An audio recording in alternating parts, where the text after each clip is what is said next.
Remember, learners, we are dealing with the work of accounting now. We start from the accounting cycle.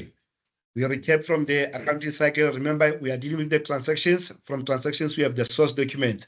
After the source documents, we have the journals. Now we are dealing with the journals, which is the CRJ in this case.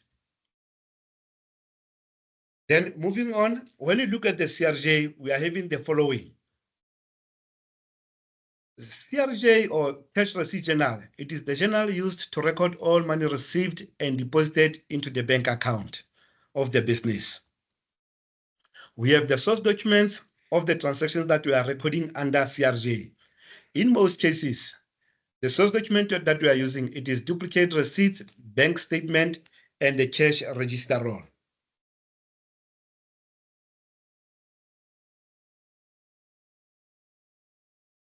These are the source documents that we are using on a daily basis. Then the columns, learners, remember, we are still the same. The cash receipt journal, then you write the business name. Then from there, you write the month and the year, the folio, and the CRJ number. Then let us start first by naming and explaining of the columns that we are using under CRJ. We have document number, day, details, folio, analysis of receipts, bank, sales, cost of sales, sundry account. Under sundry accounts, we have amount, folio, and details. Then document number stands for written number of the receipt. Then number 2, which is the day, we write the day of the transaction. Number 3, we write the details or other business from whom the business received money from, or the reason why the business has received money. It is the column for details. Now, the one of fall stands for folio references. Then usually we don't use it, but you'll see later in other grades how do you use that column. Then number 5, it is analysis of receipts. Under analysis of receipts, it is used to record all receipts issued out by the business on a daily basis. Then after being recorded, it must be underlined and transferred to the bank column. Then if there are 2 monies received in one day, they must be added together and only the total will be transferred to the bank column. We'll show you later how do we do that one. Then all money transferred from here to bank column must be underlined from analysis of receipts. Then in case of 2 amounts in one day, only the second amount must be underlined. If the money was deposited directly into the bank account, no recordings will be there on the analysis of receipts like EFT, like the money that was transferred directly by a tenant or by the business owner to the bank account. Moving on, you look at the column number 6, which is the bank column. It is used to record totals of money received per day. Then they will be added at the end of the month. Then we have the sales column. It is used to record the selling price of goods or merchandise sold for cash. Then sales money must be recorded 3 times in analysis of receipts, bank column, and the sales column. Then the source document for sales is not a receipt, but it is a CRR. Just a reminder, learners. Then we have the cost of sales. Remember, on the cost of sales, we record the money that we have used to buy that trading stock that we have sold. If you buy trading stock, then you resell it at the later stage. The money that you have used to buy that trading stock, you'll record it under cost of sales. Remember, this amount, it must not be recorded under bank column. It must not be added with the money under the bank column. It must always be used together with sales. Remember, learners, this is a reminder again, it must be less than sales amount. It must be less than sales amount. In most cases, you'll be required to calculate this amount after being given the markup. Then always when you calculate the cost of sales, you must ensure that the cost of sales is less than the sales amount. Once you find it bigger than the sales amount, something is wrong. Then it must always be used together with sales. The cost price is not recorded in the bank column because it is included in the amount is included in the sales account or sales amount. It is recorded only once. Then the last one, it is the sundry account. Remember from grade 8 learners, we have learned this one. Then the sundry account, it recorded, or we record all the accounts that are not provided with the columns on the format of of the CRJ, like rent income, like capital, any amount that we receive, which the column it is not provided on the format of the CRJ. Let us move on the transactions. How do we record the transactions of the CRJ? Then this one, it is the transaction of the capital. Then it will be recorded under document number. You write document number 001. Then it will be 01. Then the name of the owner, it will be recorded under details. Then analysis of receipts, it will be 10,000. Then again, that 10,000 to be recorded under bank. Then it will be recorded again under sundry account. Then the details there, it will be capital contribution. Then the sales transaction, again, here's the sales transaction. This is how we record the sales transaction.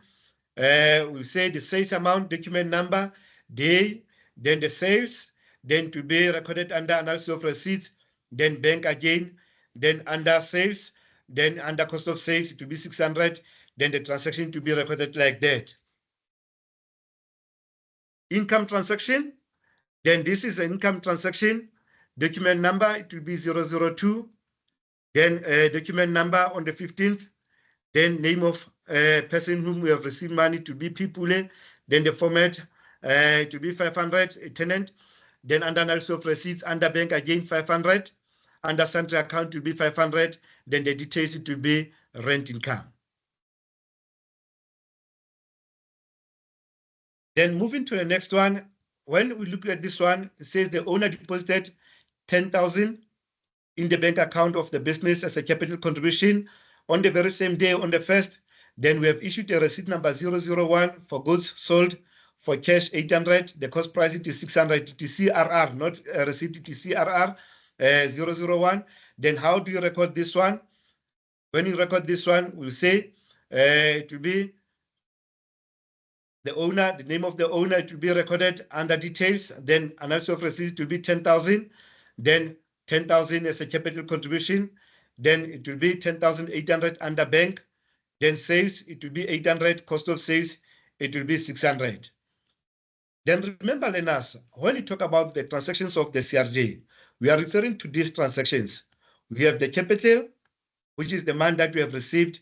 The owner, when the owner deposited the money into the bank account, the intention, it is to start the business. Then the second one, it is the sales. On the sales, we record when we sell our trading stock for cash to our customers. Then the cost of sales, it is the amount that we have used to buy that trading stock. It will be recorded under cost of sales. Remember this one, learners, it must only appear once in our CRJ under the column of cost of sales. Then we have the rent income. The rent income, it is when we have received the money from our tenant. The business, in order to raise some funds, they can hire some rooms that are available in the business premises. Then they will receive the rent on the monthly basis from their tenants. Then the amount, it will be recorded under the CRJ because it will be the income of the business. Then we have the interest income and donation. Some of these accounts, learners, you'll see them in grade 10. You'll see them in grade 10. Then make sure that you understand them, that we'll be having interest income, we'll be having the donation received.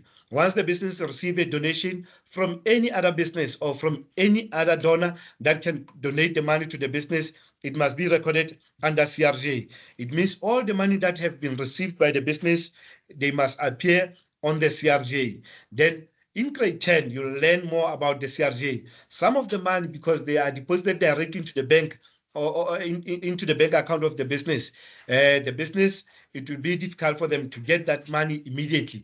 Then they will see them via the bank statement at the end of the month. Then in grade 10, 11, and 12, you'll learn about the BRS, Bank Reconciliation Statement, where you record such transactions. But here in grade 8 and 9, we look at the source document, we record the transaction looking at the source document. If it is any income account, it must be recorded under CRJ, then you'll be provided with the columns there. If the column, it is not given to you, you'll record the transaction under the sundry account. Now, looking at the format again, learners, here's the format. Please make sure that you understand this one. Then we are saying here, we are totaling all the columns. Now, when you add all the columns, it means at the end of the month, when you close off our CRJ or our journals, they must look like this one. You'll be having the document number, day, details, folio, analysis of receipts. Remember, some of the amount, they will be recorded under analysis of receipts. Then you will not add up the total of analysis of receipts, because analysis of receipts is just to analyze the receipts that we have issued out. We as the business, we are using the duplicate receipt, but our customers or the people whom we have received money from, they will receive the original receipt. Then bank column, you'll add all the money that we have received under the bank column. Then the total, it will be recorded at the end of the last transaction. Then we'll be having the sales again. You'll add all the money that we have received after selling our trading stock. Then we'll be having the cost of sales. Again, under cost of sales, you'll record all those money that we have recorded under cost of sales. Then you add them together. And then the last one, it will be the sundry accounts, where you add all the money under the sundry accounts. Then the total, it will be there under sundry accounts, will be 1,000. Then after adding all the amounts, below those totals, you'll draw the two lines to show that those are the totals at the end of the month. This is our CRJ in grade 9. Then the difference between the CRJ of grade 9 and grade 8, it is these two columns, the sales column and the cost of sales. In grade 8, we used to have the current income, but now in grade 9, we have the sales and the cost of sales. Then again, on the cost of sales and the sales account, you'll be required to calculate these two amounts somewhere, somehow. Remember, your teacher must teach you how to calculate the profit markup. Then using the profit markup again, you can be able to calculate the amount of sales or the cost of sales. Those calculations, they are there in your textbooks. Your teachers must ensure that they teach you those calculations of calculating sales, cost of sales, and the markup. This is the end of our lesson. Thank you very much, learners. We'll meet again next month when you deal with the leisure accounts now, posting to the general ledger. Thank you very much.